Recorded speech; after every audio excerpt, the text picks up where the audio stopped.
Hola, soy Katia Carranza. Bienvenidos a Líos, Milagros y Café. Hoy conoceremos la historia de Álvaro Barraza. Una historia de verdad como salida de una película. Ha venido desafiando la muerte desde su nacimiento con un parto súper complicado.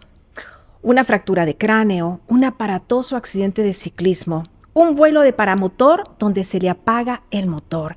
De esta y otras pruebas ha salido vivo, con una misión de vida, con un propósito. Te invito a que te quedes junto a nosotros para descubrir cuál es nuestra misión de seguir vivos. Bueno, Padre, bienvenido. Un episodio más, bendito Dios. Álvaro Barraza, qué honor tenerte aquí, porque la muerte no tiene la última palabra. Pero has desafiado la muerte desde tu nacimiento. Cuéntanos un poco. Pues eso no doy el testimonio más que por lo que mi madre y mi papá me compartieron, que estando en el embarazo yo no me di vuelta. Quedé en posición parado. Y ese es un parto que tiene el riesgo de que si el niño mueve los brazos en el tracto puede quedar trabado y con riesgo para la mamá y para el papá, para el niño. En este caso, me decían mis papás, tú naciste parado. De pronto el Señor tiene un plan para ti en la vida. Y es algo que lo escuché y no lo había madurado hasta que he vivido algunas experiencias después. Álvaro, antes de entrar a tus accidentes, como decíamos en la introducción, quiero que la gente te conozca un poco de niño. Siempre fuiste amante de la adrenalina, siempre fuiste inquieto porque has hecho paracaidismo, has hecho, bueno, ciclismo, o sea, son deportes de riesgo. Sí, siempre me gustó la velocidad, siempre me gustó la relación con el viento, sentir el viento en mi cara. De pronto empecé con ciclismo de pequeño, luego ya siendo un adolescente empecé a practicar paracaidismo. Y el paracaidismo me llevó a otros deportes, ¿verdad? El paramotor, que es una vela elíptica con motor, que tiene ciertas características de seguridad, pero siempre sigue teniendo sus riesgos. Practiqué kayaking en aguas blancas. De manera que siempre estuve relacionado con el agua, con el viento y con la tierra. Ajá. Y en los tres escenarios en alta velocidad. Y la adrenalina siempre estuvo presente. Sí, yo no había entendido, pero es algo adictivo, ¿verdad? Sentir cómo el corazón se acelera producto de una sustancia natural, ¿verdad? Que eran propios, pues, de esos deportes, pero raspones que quedan en el cuerpo hasta que llegan los raspones que quedan en el alma, que esos son los que verdaderamente tenemos que trabajar, ¿verdad? Llévanos al accidente de paracaidismo en 1997. ¿Qué recuerdas? ¿Qué pasó antes y después del accidente? Bueno, yo había adquirido un paracaídas que es para trabajo relativo, se llama. Es para hacer figuras mientras se hace el descenso en caída libre.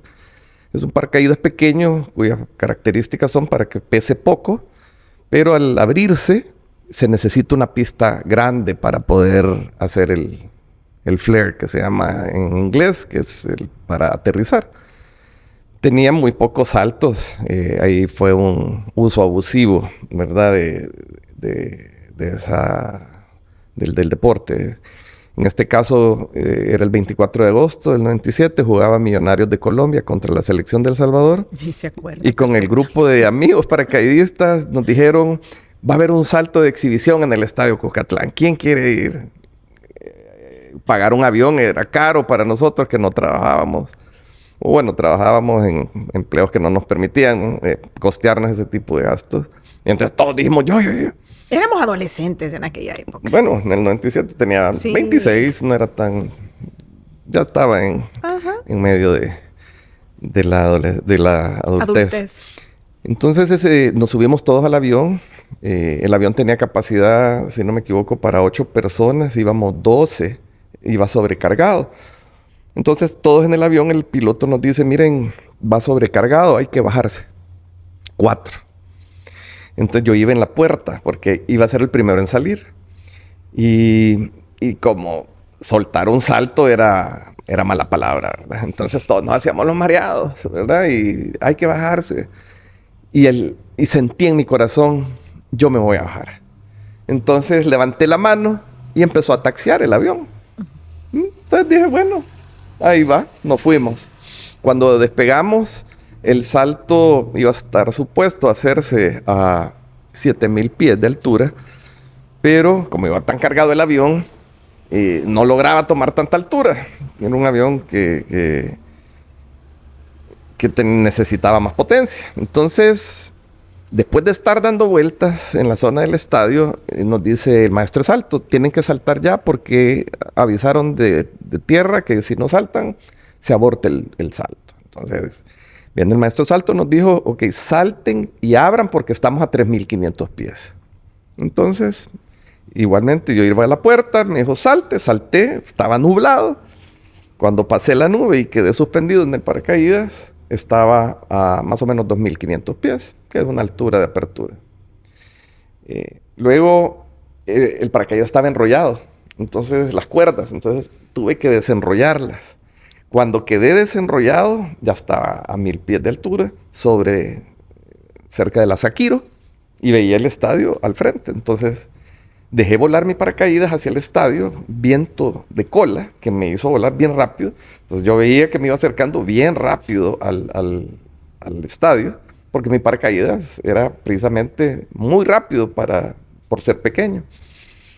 Cuando iba por las lámparas del estadio, dije, uy, qué rápido voy. Si yo me meto al estadio, me voy a comer la cancha y voy a ir a caer encima de la gente. Entonces dije, en mi inexperiencia, me voy a ir un poco recto. Lo conocido como la lomita. Uh-huh. En la lomita, cuando giré para entrar al estadio, el viento que traía de cola, hoy lo traía de frente. Entonces, lo que antes iba rápido, hoy me daba el viento de frente y no estaba avanzando lo suficiente como para entrar al estadio. Y veía que si continuaba iba a dar contra el muro y a una altura bastante alta. Entonces dije, ok, plan B, voy a intentar a ver si llego y al acercarme, si no voy a entrar, me voy, plan B, aterraje alternativo a la lomita. Cuando yo vi que no iba a entrar y banqué hacia la lomita, el viento entre las paredes del estadio y la lomita genera un fenómeno que se llama un vórtex de viento, que son colochos. Entonces ahí mi paracaídas empezó a tambalear. Yo no recuerdo, alguien vio que di contra un árbol, contra las ramas altas de un árbol y caí sobre un vehículo. Y ahí fue donde tuve fractura de cráneo, pelvis, coxis, fémur en 3 partes, acetábulo de fémur, cadera. O sea, sentía los dolores que sienten las mujeres en el parto. Pues se me desplazó la pelvis 11 centímetros. Entonces quedé, se me apagaron las luces, sentí una paz, un silencio que solo no lo sé describir y de pronto sentí miedo. Y en el miedo volví, habían pasado varios minutos, ya estaba la gente alrededor mío. Me sacaron del carro para llevarme en una ambulancia y fue una cirugía que duró un poco más de 10 horas. Cuando llegué al hospital, yo empecé a pedir ciertos ortopedas, porque como ya tenía mis experiencias y de diferentes médicos que consulté, que eran personas adultas, mayores, ortopedas, ninguno estaba disponible. Y un médico que estaba en el hospital, que lo vi con una cara súper joven, me dijo, si tú no te decidís dentro de los próximos 3 minutos a que yo te opere, yo no te operaría porque tenés un politraumatismo y los riesgos de muerte por trombosis son bien altos. Aquí tenemos ya cardiólogo, urólogo, anestesiólogo, estaba todo el staff. Y dijo las palabras mágicas. Me dijo, no soy yo el que opera, es Dios. ¿A dónde firmo? Firmé. Él es Luis Rodolfo Morales Choto, un gran católico, devoto y hoy gran amigo. Y así fue como entré a esa sesión de cirugía. Tuve 6 meses de incapacidad, tuve que aprender a caminar, varios meses en cuidados, primero cuidados intensivos, cuidados intermedios, luego en casa, silla de ruedas, andadera, muletas, bastón, hasta que a los 6 meses posteriores a mi rehabilitación, el gusanito me dijo: no puedes quedarte con ese miedo porque no vas a vivir traumado toda tu vida, tenés que saltar. Así que volví a saltar. Y para la bendición y gloria de Dios, todo fue bien y he sanado de ese trauma. No me despierto en las madrugadas pensando en ello, pero sí hubo una reflexión bien profunda cuando estaba en cama, incapacitado, y me pregunté: ¿por qué sobreviví? ¿Qué es lo que tú quieres, Dios, conmigo? Y 1997 no me quedó del todo claro cuál era el propósito y seguí la vida. Siempre buscando de Dios, pero de maneras muy irregulares, inconstantes. No era seguramente mi momento. Y ese capítulo pues me dejó con la enseñanza de que necesitaba tener otros recursos para sentir la adrenalina, pero que tuviera la posibilidad de no caer, ¿verdad? Y así fue como empecé a hacer paramotor.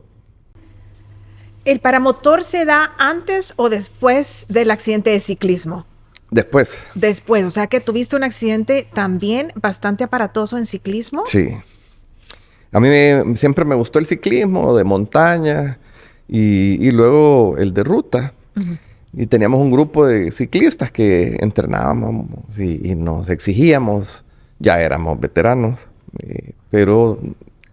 Ya con hijos, Álvaro. Ya con hijos, pero renunciábamos a envejecer, ¿verdad? Entonces entrenábamos duro. Ese día íbamos a hacer una ruta, era un sábado, hacia Sonsonate. Y del lado de Antiguo Cuscatlán me vine por el Boulevard Sur en la bicicleta. Eran cerca de las 5 de la mañana, todavía penumbra, un poco oscuro. Y al llegar al semáforo de la carretera panamericana, estaban unos vehículos haciendo el semáforo en rojo. Yo venía sin pedalear en una pendiente descendente y el semáforo se puso en verde. Entonces, al estar el semáforo en verde, empecé a pedalear. Pero los vehículos que estaban al frente del semáforo no avanzaron. Entonces yo pasé por el carril que estaba disponible. Ahí hay 3 carriles. Y los vehículos no avanzaban porque sí alcanzaron a ver que venía un vehículo que se iba a tirar el semáforo. Y se lo tiró. Y yo iba y para bendición de Dios, no me tomó de frente, sino que con la esquina de la carrocería del vehículo, pero me hizo volar desde ese punto hasta la acera del otro lado, cerca de 15 metros. Cuando caí, yo ya tenía tantos golpes y accidentes que seguía mi protocolo, ¿verdad? Entonces a mover los dedos de los pies, a ver si no había quedado inválido, a mover las manos, el cuello, y noté pues que para la gloria de Dios, lo único que sentía caliente la mano. Yo siempre fui crítico de los microbuseros. Uh-huh. Muy mal hablado para referirme a ellos. Y en esa ocasión se detuvo un microbusero. Bajó a la gente del microbús y me dijo: yo me bajé a recoger un muerto. Me dijo: es un milagro que usted esté vivo. Y yo le hablaba a mi esposa para que me llegara a traer. Y no me contestaba porque era tan temprano que estaba dormida. Y me dijo: yo lo llevo. Y dejó a la gente ahí. La gente se subió a otro microbús. Y fue una tremenda lección para mí, ¿verdad? De bajar la soberbia y de humildad. Entonces me llevó con la bicicleta quebrada, los pedazos. Me dice: yo lo llevo hasta su casa. Me llevó a la entrada de mi casa. Yo caminaba bien, estaba raspado de raspones menores.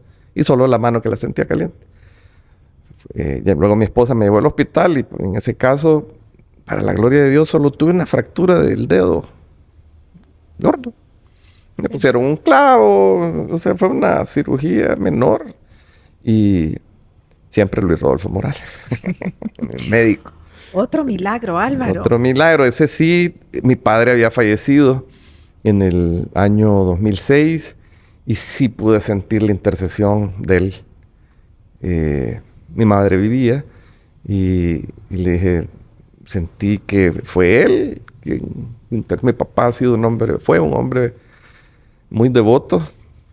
Sí, iba a ser sacerdote jesuita. Estudió en el externado de San José, pero conoció a mi mamá. Ok. Entonces, pero siempre fue muy devoto de la Virgen de Guadalupe. Mi mamá también, entonces ese fue el siguiente caso. Y en el 2014, el paramotor. En el 2014, el paramotor, estábamos en la playa de San Blas. Regularmente el protocolo al despegar se despega desde la tierra, inflando la cúpula y corriendo. Y en esa oportunidad yo cometí un error. Cuando empecé a despegar, en lo que me iba acomodando el asiento, el paramotor se fue hacia el mar. Entonces yo seguí ajustándome y cuando terminé de ajustarme y tomé el control con el acelerador, se apagó. Entonces dije, ok, me voy de regreso hacia la playa. Pero el viento de cola me hizo no lograr llegar hasta la playa. Y terminé en la zona de las olas, en la reventazón. Y ese es un protocolo que muchas personas han fallecido. De hecho, quien me enseñó a volar a mí en la Florida falleció de esa manera, un experto en un caso de acuatizaje. Porque el riesgo es que las líneas del paracaídas, uno se enrede con ellas, que la cúpula caiga encima y el agua te succiona. Sí, y el peso del motor te sumerge. Entonces yo tenía un flotador para ese tipo de riesgos. Y tuve por intuición que me puso el ángel de mi guarda en estudiarlo, pude seguir el protocolo para poder. El protocolo dice que uno tiene más o menos 1 minuto y medio de capacidad de oxígeno como para poder soltarse del arnés y salir hacia abajo. Lo que dice, no hay que entrar en pánico tratando de sacar la cabeza porque es una reacción natural del cuerpo tratar de sacar la cabeza para respirar. Y cuando acuaticé, sentía las olas que me reventaban encima. ¡Bah! Me sacudía todo. Entonces empezaba a entrar en pánico. Pero ahí el Espíritu Santo creo que es el que provoca y me hizo, ok, protocolo, no hay que entrar en pánico. Me solté del arnés y pude salir. En el lugar habían lugareños y personas que me ayudaron a salir, ¿verdad? Porque la cúpula tiene unas condiciones que el agua no pasa porque es cero porosidad, es como una bolsa plástica. Entonces, con las olas me jalaba hacia adentro y gracias a la colaboración de ángeles que estaban ahí, que son probablemente personas humanas en quienes los ángeles estimulan para que actúen por mandato de Dios. Y así fue ese tercer accidente. Álvaro, ¿tú tenías amor por la vida o sentías algo dentro de ti que lo canalizabas poniéndote de tú a tú, desafiando la muerte? Porque era una tras otra, tras otra. Muchas veces cuando uno ya forma familia, uno dice, no, mis hijos, ¿verdad? Y son frenos que te ponen para... Pero tú seguías. Tuve 2 más. Y rápidamente te las cuento. Ajá. En kayak hay un delta que se hace en 2 ríos, que tú ves las aguas en la superficie calmas, pero en la superficie del kayak la estimula un sifón que se genera por la unión de los 2 ríos. Y ya nos habían compartido el protocolo para eso. Efectivamente es tomar la pala y sacarla hacia arriba para que una persona te saque. Porque ni siquiera la flotación del chaleco es capaz de sacarte a flote. Me pasó en el río, en Guajoyo. Y me fue para abajo y Jimmy Nixon, que es un experto en esto, me sacó. Y muy rápidamente, la siguiente experiencia así de muerte ha sido en moto. Me pasé a moto de alta velocidad y nuestras carreteras son de alto riesgo. Entonces, en una ocasión, un vehículo viendo sobre la carretera giró de un solo hacia la izquierda y me hizo frenar. La moto era una de 900 centímetros cúbicos, pesada, se paró en una llanta, caí de regreso y me caí de lado. Entonces dije, ahí ya tenía a mis hijos y dije, no, soy el sacerdote de esta casa y no puedo faltar de esta manera, o sea, no así. Pero al recopilar y darme cuenta de todos estos eventos en mi vida, entendí que era un proceso que el Señor estaba preparando conmigo para llegar a una conclusión. ¿Cuándo tocaste fondo? ¿Cuándo sentiste justamente ese dolor físico que te dolía el alma? Porque ya el cuerpo ya todo remendado, pero ¿cuándo dijiste yo ya no puedo con este dolor de mi alma? Ahí es un dolor superior, porque los dolores físicos purifican, pero el dolor del alma fortalece. Pero mientras estás en el dolor y no tenés a Cristo en tu corazón, se sufre. Y fue en función con mi esposa, tenemos 2 hijos, 19 y 17 años ahora, pero en el 2023 nos separamos, ¿verdad? Hoy puedo decir que le abrimos ventanas al enemigo, se coló y él quiere deshacer los matrimonios. Y puso trampas para que nos separáramos. Y pasamos separados por 10 meses. Habíamos hablado inclusive ya del divorcio. Y fue en ese momento donde dije, bueno, yo quisiera no dar este paso había vuelto a la iglesia católica, a mi confesión. Y en esa ocasión el sacerdote me dijo en una confesión que no era las diferencias que tenía con mi esposa una causa para separarnos, ¿verdad? Sino que había algo por detrás de eso, que era el enemigo metiendo ideas en la mente para tratar de justificar egos, justificar complejos, justificar dolores de niño, tanto de ella como mío. Y un amigo iba en un café entrando, me saludó, hola Álvaro, y lo vi tomándose un café con la Biblia. Sentate, tomemos un café. Y entonces, no sé si él notó algo en mi expresión, me dijo, Claudita, ¿cómo está? Y ya le conté que estábamos separados. Y me dijo, mira, ahí me dio palabra y me dijo, te invito a que vengas a un retiro de la comunidad. Y en ese momento, como ya tenía varios meses de estar solo, dije, bien, dije, me va a servir para divorciarme sin dolor. ¿Verdad? Voy a ir. Ese era tu plan. Ese era el plan.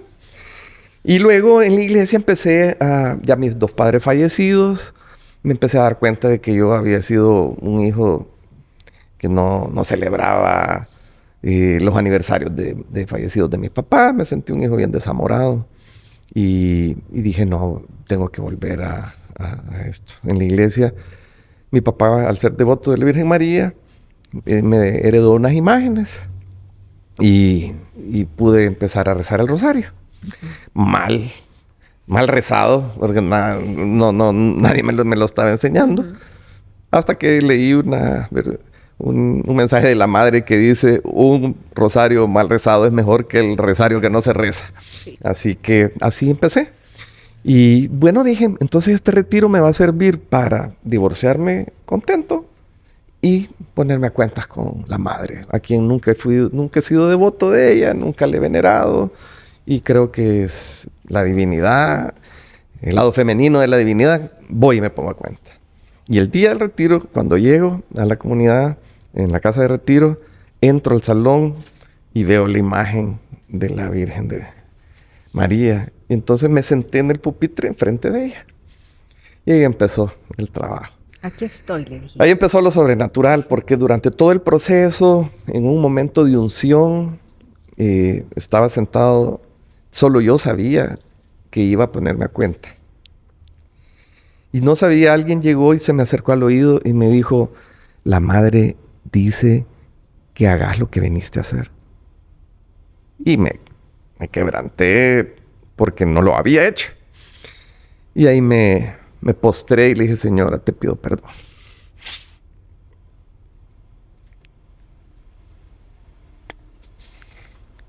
Te pido perdón porque estuve tan confundido pensando que ser centro crístico te aleja de la madre y como que si venerar a la señora existiera una competencia y nada más lejano de la realidad.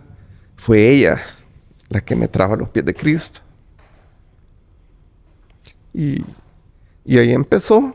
¿Qué sentiste? Una relación, sentí algo sobrenatural, sentí algo, una voz en el interior que me decía, yo te amo y te he traído para que hagas lo que mi hijo dice.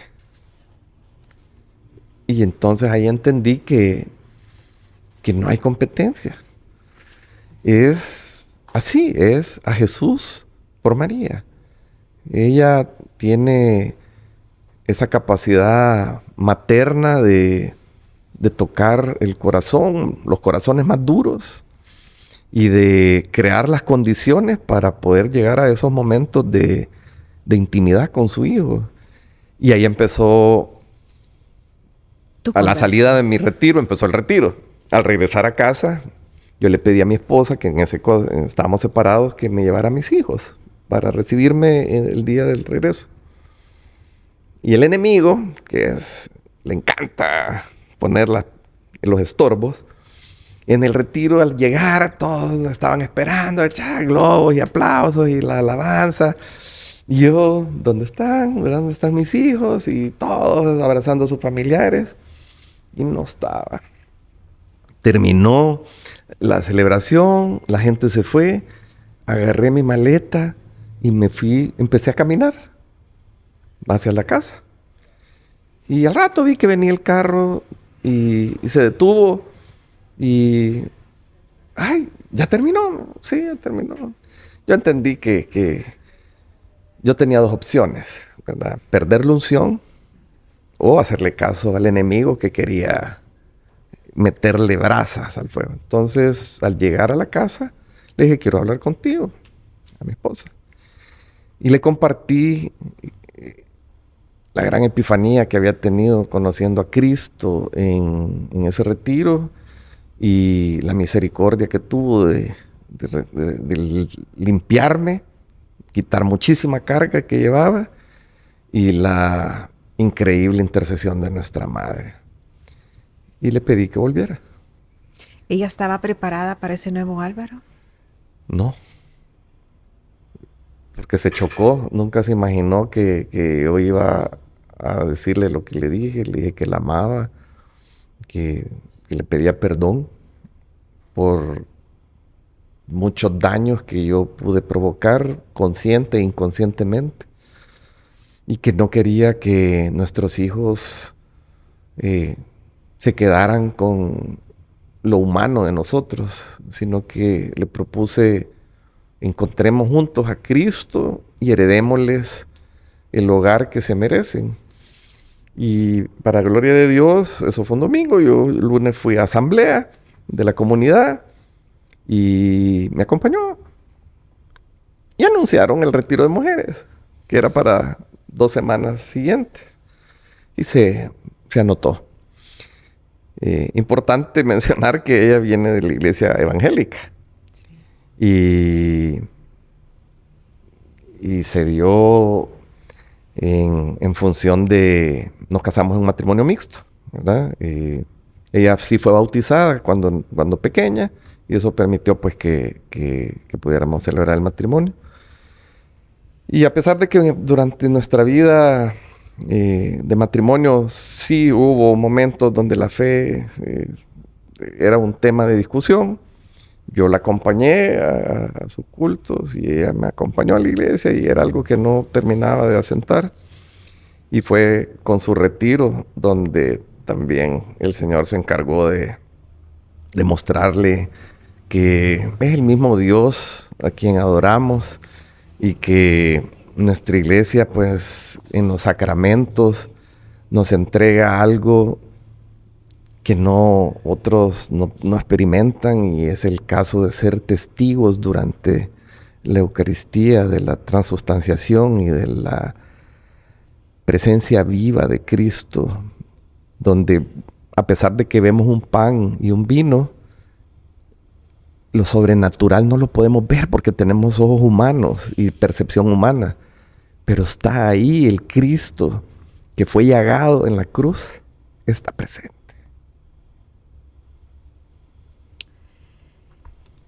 Y luego cuando la gracia llega a tu matrimonio, ¿cómo les cambia la vida? Bueno, en primer lugar, hábitos, ¿verdad? Hábitos de individuales y como pareja, ¿verdad? La oración diaria, el rosario, la misa diaria. Tú comienzas a servir. En ese entonces nos preparábamos, ¿no? Entramos juntos a la escuelita de servidores con ella y éramos bien disciplinados, ¿verdad? En la comunidad. Imagínate una que venía de ser de evangélica, yo que traía el hombre viejo era tremendo. Entonces, pero empezaron a notar, porque Dios ha venido por nosotros, por los más chuecos. Ha venido a redimirnos y produjo en la comunidad bastante asombro. Y me lo decían gente, hey, qué alegre cómo Dios está obrando en ustedes y el Espíritu. Y fuimos disciplinados y empezamos a participar en servicios, ¿verdad? Inicialmente dentro del grupo y luego tuve la oportunidad de incorporarme al Ministerio de Misericordia, al brazo Lázaro, que es el de visita a enfermos. Y entendí que el Señor me acostó varias veces en una cama de hospital para saber lo que se siente que intercedan por ti. Y entonces entendí que la intercesión que yo recibí de terceros tenía que replicarla, porque el Señor inclina el oído a sus hijos cuando buscamos la intercesión de nuestros hermanos. Y en Lázaro hemos encontrado, mi esposa sirve conmigo, hemos encontrado esa oportunidad de encontrar a Cristo en esa cama y tratamos de salvarnos de que cuando le veamos a los ojos, Él nos diga, estuve en la cama y no me viniste a visitar. Uh-huh. Entonces, ahora estoy intentando llegarlo a visitar y para mi sorpresa y para gloria de Dios, cada servicio, va a sonar egoísta esto que voy a decir, pero salgo servido.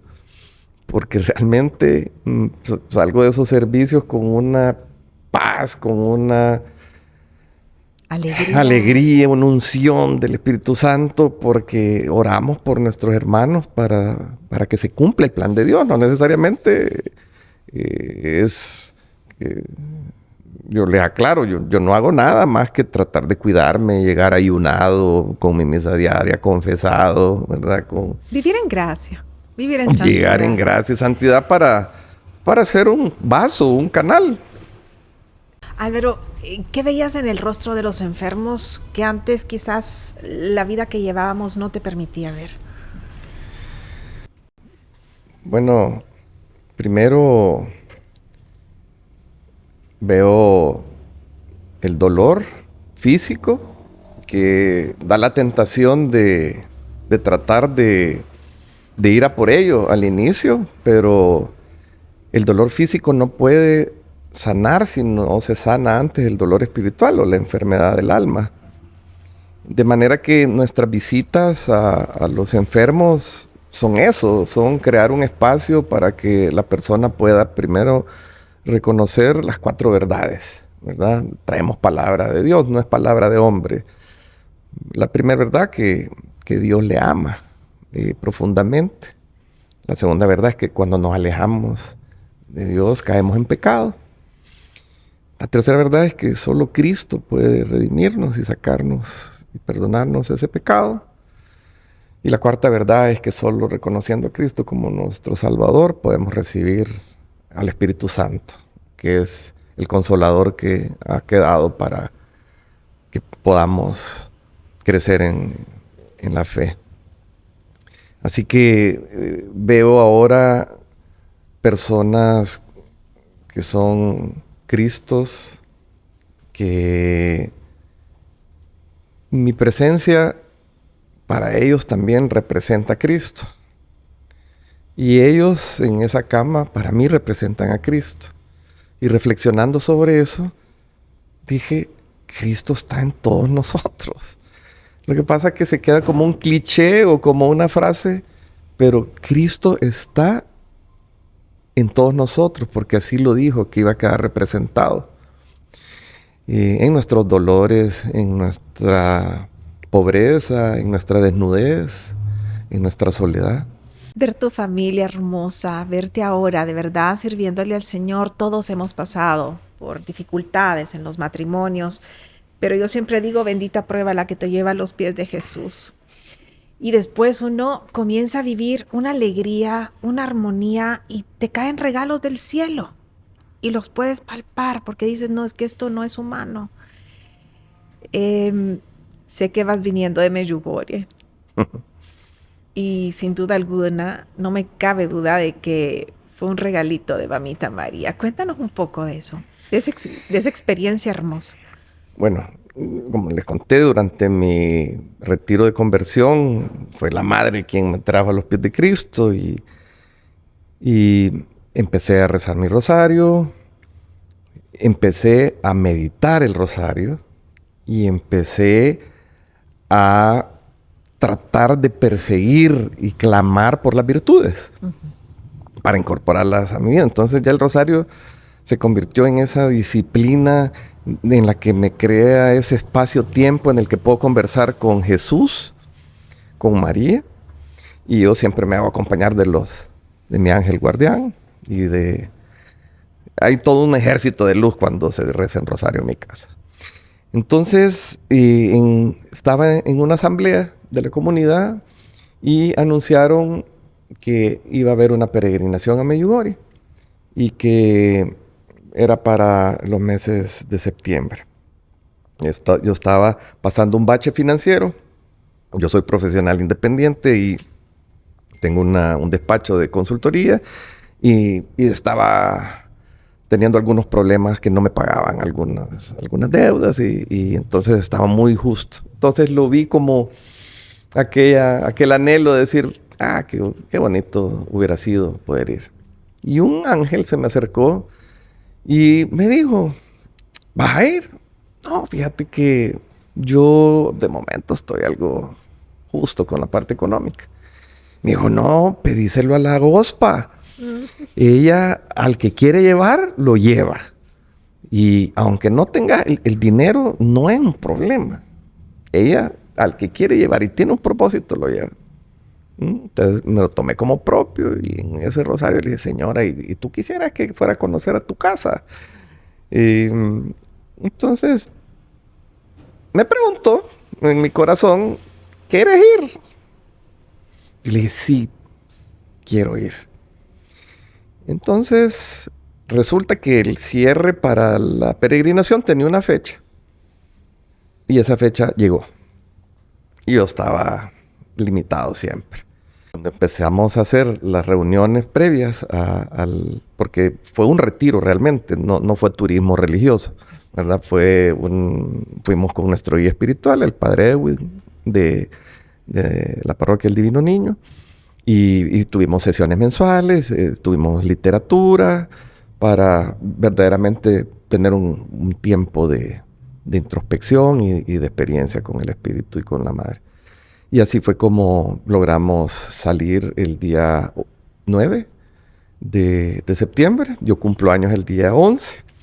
Llegamos a las 10:30 de la noche del día 10. con el vuelo larguísimo, San Salvador, Madrid, Madrid, Speed 3 horas en bus, llegamos, era casi un día de transporte, y al llegar al hotel, le digo a mi esposa, vamos a la parroquia. No, estoy molida, ¿cómo se te ocurre? Que no sé qué. Pero ella sabía lo que me movía a mí ese camino a Medjugorje. Entonces me dijo, sin embargo, yo sé a lo que has venido. Me dijo, vamos. Fuimos a la parroquia, ahí tuve la oportunidad de sentir la primer sensación de espiritualidad que tiene ese lugar impregnado. Y ese momento, unos hermanos acá me habían dicho, mira, la experiencia de ir donde la Gospa, al Monte de las Apariciones, solo es algo espectacular. Y dije, mi cumpleaños es la mañana de mañana, yo voy. Entonces nos regresamos, me quedé dormido como a las 1 de la mañana, a las 3:30 estaba despierto, cambiándome, y salgo con un Google Maps, porque no conocía. Entonces, al salir... Oscuro, un lugar que no conocía, se abren las puertas automáticas del hotel, salgo y escucho unos sonidos como de gemido, como de dolor, como que si fuera un animal bramando. Y me dio miedo y se me pararon los pelos de los brazos. Y dije, señora, si tú me has traído desde El Salvador hasta acá y me has despertado para que venga acá, tú me vas a proteger. Te pido que pongas unos ángeles conmigo y yo voy por fe. Y empecé a caminar, siguiendo el Google Maps. Y eso me metió por unas callecitas que para quien no conoce se asusta, ¿verdad? Unos viñedos, calles de tierra, y empieza a llover. Como yo nunca había ido, no me importó que estuviera lloviendo. Seguí caminando hasta que llegué a la entrada del Monte de las Apariciones, que es una calle empedrada. Y subir ese pedazo, que es una calle empedrada, me costó por liso que estaba. Pero lo que les quiero comentar es que durante el trayecto, en los primeros 300 metros después del hotel, apareció un perro. ¿Y? Primer ángel. Primer ángel. Empezó, se vino conmigo. En medio del viñedo, ¡chum!, salió otro perro. Segundo perro. Y al llegar a los pies del cerro, tercer perro. Yo llevaba una lámpara de cabeza. Como iba lloviendo, iba viendo solamente donde ponía el pie. Pero los perritos me iban guiando por donde era. No sentí miedo. Y al llegar al pie empecé a rezar. Era mi rosario. Y mientras fui subiendo, empieza la lluvia, las piedras bastante lisas. No tenía prisa, así que iba un paso a la vez. Y fui meditando cada paso. Abracé arbolitos que me dieron un poco de cobijo cuando se ponía la lluvia un poco intensa. Y yo estaba viviendo una experiencia increíble. Hasta que llegué a esa parte donde está la imagen de la señora. Y cuando la vi, me provocó una impronta que la tengo grabada. Y caminé hacia ella. Y encontré una piedra un poco robusta y dije, aquí me siento a meditar. Y cuando me siento, volteo a ver a Cristo. Y entonces dije, ya entendí de qué se trata esto. Y ahí estuve orando. Los perritos, un perrito gruñía, porque tuve uno al frente, uno a un lado y el otro al otro lado, como custodiándome. Y el de este lado gruñía. Yo volteaba a ver, y oscuro, solo las luces de la ciudad allá abajo.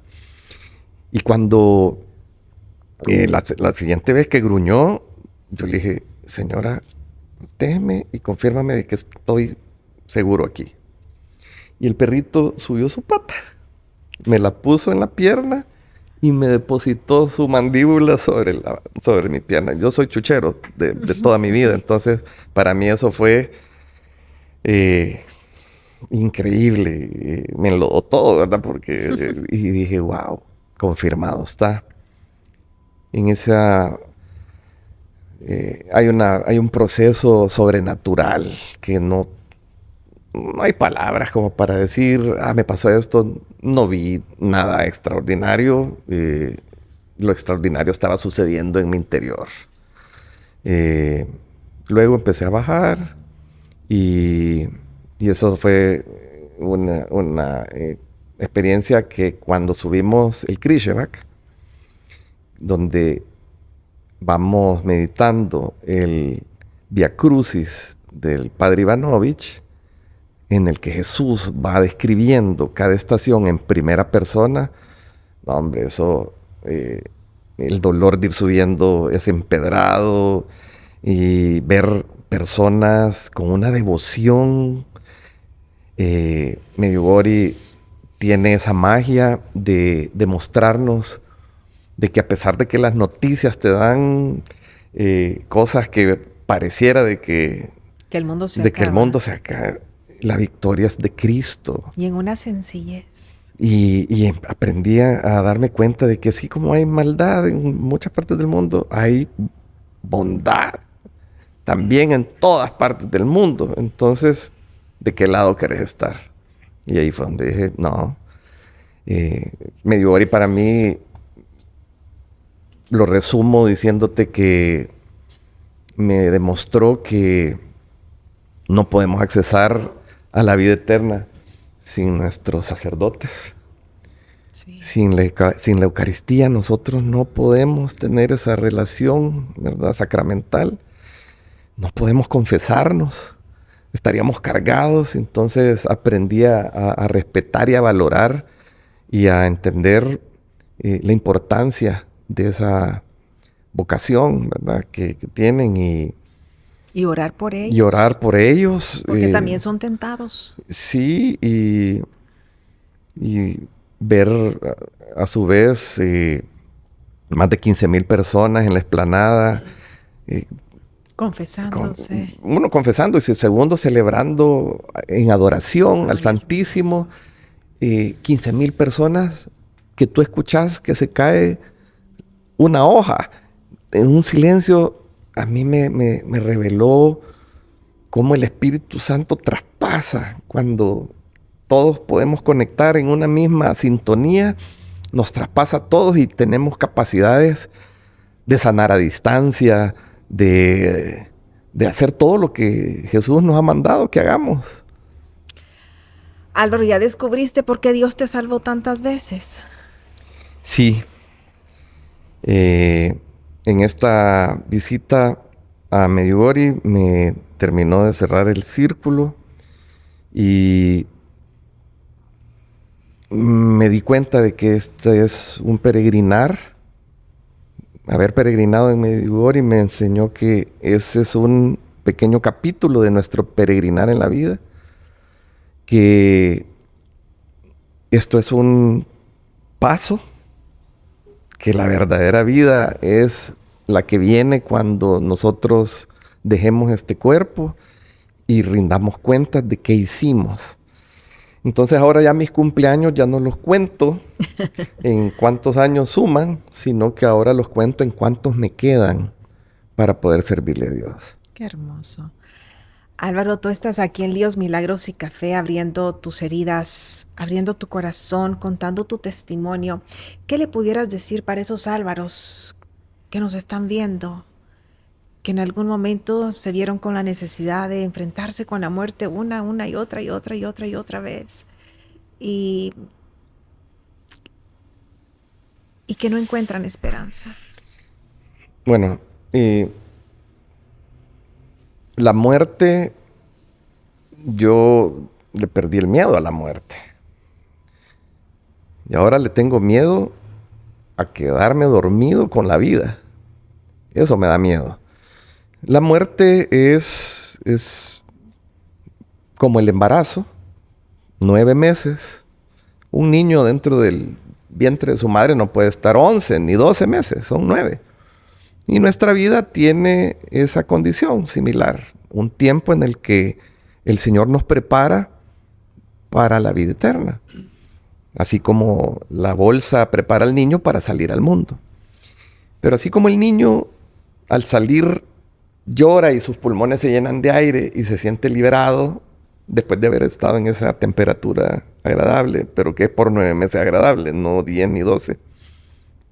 igual al respirar, eso va a suceder cuando nosotros dejemos nuestro cuerpo, siempre y cuando hayamos llevado una vida cristocéntrica y que busquemos obedecerlo. Soy un pecador al igual que todos mis, mis amigos y yo les digo, la diferencia entre el Álvaro nuevo y el Álvaro viejo es que ahora yo soy consciente que soy responsable de lo que hago y, y después de haber estado leyendo algunas literaturas que hablan de visiones que tuvieron algunas personas sobre el purgatorio, no es algo que sea atractivo para nadie, así que creo que hay que trabajar por el reino de Dios acá y es muy práctico no complicarse mucho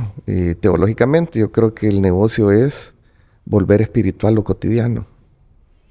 Si nosotros le cerramos las puertas al enemigo, así nos ataque, tenemos nosotros poderes por sobre eso. Nuestra confesión, nuestra Eucaristía, nuestra oración, eso nos protege. Así que a quienes hayan experimentado condiciones de muerte y que hayan sobrevivido, como me sucedió a mí, les animo a que exploren el plan de Dios en sus vidas para que su oración se alinee con la de Él.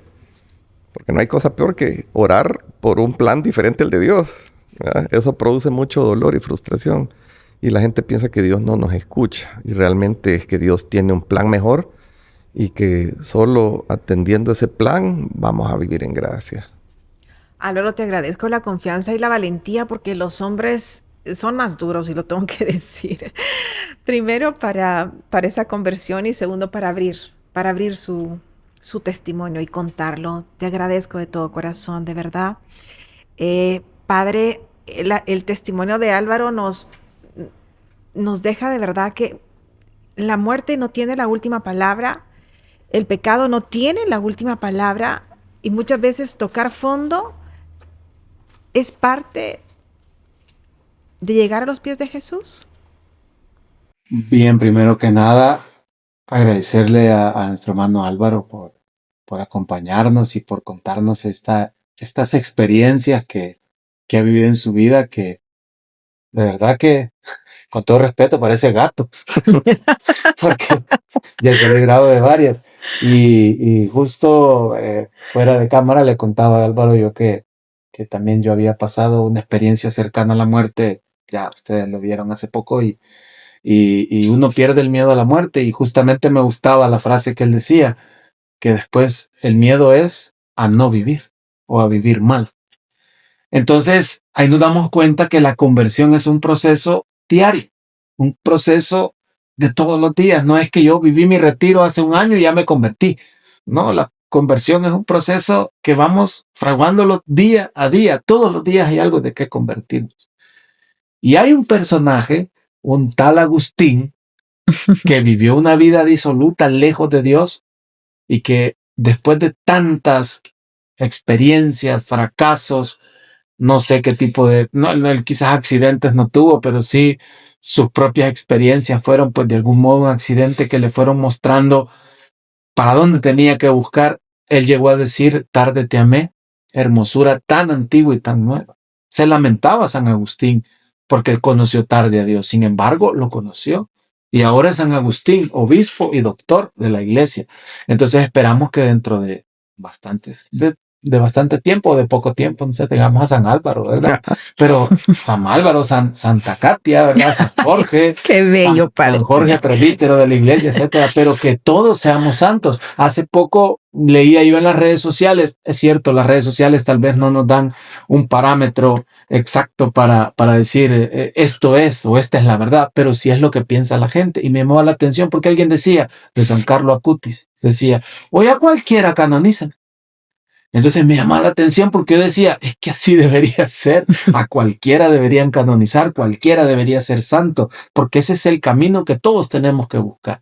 Entonces, gracias Álvaro por este testimonio tan bonito, porque nos ayuda a entender también que dentro de quizás una desgracia, o lo que le podemos llamar humanamente una desgracia, siempre se manifiesta la gracia de Dios. Por eso San Pablo tan atinadamente llegó a decir que llevamos un tesoro en vasijas de barro y que esa vasija se puede quebrar, pero no porque sea una vasija de barro, no significa que lo que lleva dentro es valioso, es la gracia de Dios. Entonces, a seguir adelante y todos los que nos están viendo, y como decía Katia, ¿verdad? Los Álvaros que nos están viendo, que han tenido estas experiencias, no se desanimen. No piensen que porque tuvieron una desgracia o un accidente, una situación difícil, ahí se acabó la vida. No, es una llamada, es una alerta de Dios para que le busquemos.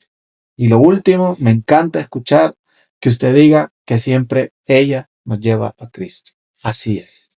La mamá siempre nos lleva a Jesús. María está siempre presente en nuestras vidas, pero ella siempre nos orienta, nos lleva hacia los pies de Jesús. Ella jamás se va a quedar nada. Ella siempre nos va a llevar a su Hijo. La historia de Álvaro nos recuerda que cada vez que Dios nos levanta, no es para sobrevivir, es para cumplir un propósito.